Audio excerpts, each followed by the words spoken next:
À l'horizon 2022, les particuliers n'auront plus le droit d'utiliser de pesticides chimiques dans leur jardin. Alors pourquoi ne pas prendre dès maintenant l'habitude de jardiner au naturel pour faire de son jardin un lieu vivant, doté d'un écosystème riche, apte à fabriquer sa propre immunité contre maladies et ravageurs. Avoir un jardin naturel ou riche en biodiversité, c'est d'abord chercher à multiplier les milieux différents. Avoir des espaces un peu secs, d'autres au contraire un peu humides, une lisière entre les arbustes et la pelouse. Première règle pour jardiner sans pesticides, apprendre à organiser son jardin en fonction du lieu où l'on vit. On a des régions tempérées, des régions froides, on a des régions très sèches. Eh bien, la subtilité va être, quand on aménage son jardin, de prendre en compte ces aspects-là pour faire en sorte que la plante s'adapte le mieux à son environnement. Choisir une plante adaptée à son environnement, au sol et à la météo, c'est une première assurance. Vous aurez une plante belle, en bonne santé, et elle se défendra beaucoup mieux contre les maladies et contre les insectes. Donc ça, c'est la première condition pour ne pas avoir besoin d'utiliser de produits.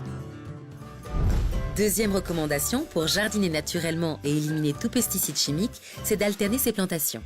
La rotation des sols est fondamentale pour limiter la dissémination de maladies cryptogamiques, de maladies virales ou bactériennes. La rotation des sols aussi, l'assolement, a aussi un autre intérêt.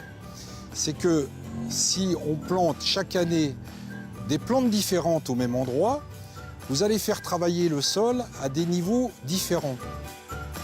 Quand la géographie de votre potager aura pris forme, il reste une étape essentielle dans cette installation. C'est l'accueil des animaux utiles, des espaces pour ces alliés du jardinier qui vont l'aider à lutter naturellement contre les nuisibles.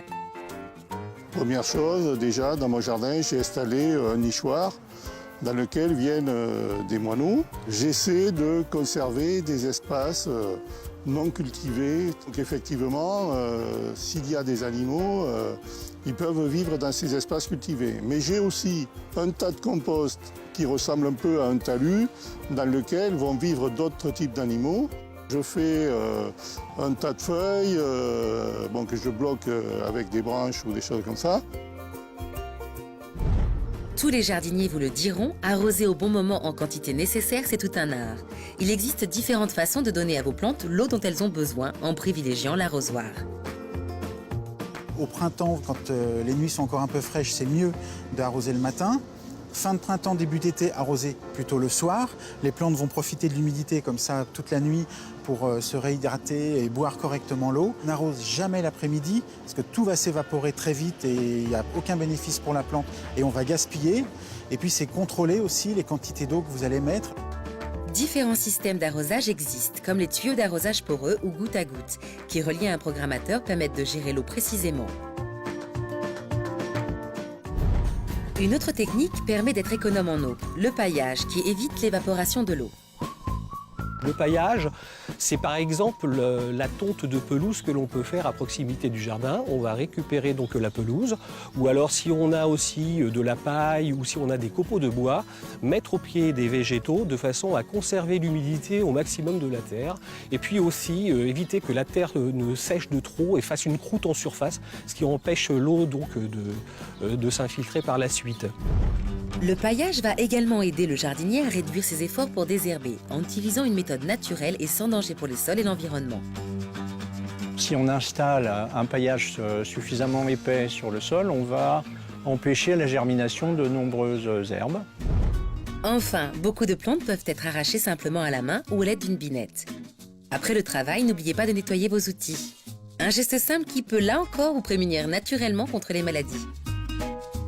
Lorsque vous avez un sécateur, eh bien, si vous prenez soin de désinfecter les lames à l'alcool, vous allez tuer le virus ou la bactérie qui peuvent s'être déposés sur la lame. Le mildiou ou l'oïdium, mousse blanche qui se dépose sur les végétaux, sont les maladies les plus courantes qui peuvent atteindre vos plantes.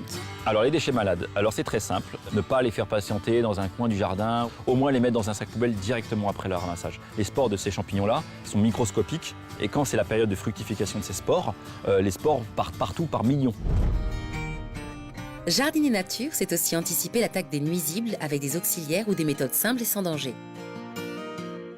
Moi, ce que j'utilise, c'est des pièges. Le piège à patates, c'est une patate sous une planche ou sous une dalle qui va attirer les limaces qui vont y rester la nuit.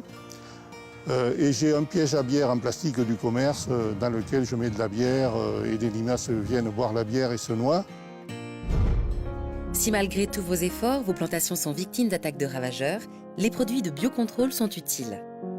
On a l'exemple de la coccinelle qui a la capacité de manger 100 à 150 pucerons par jour. Le chrysope, qui est un autre insecte, lui peut manger dans son cycle de vie jusqu'à 500 pucerons.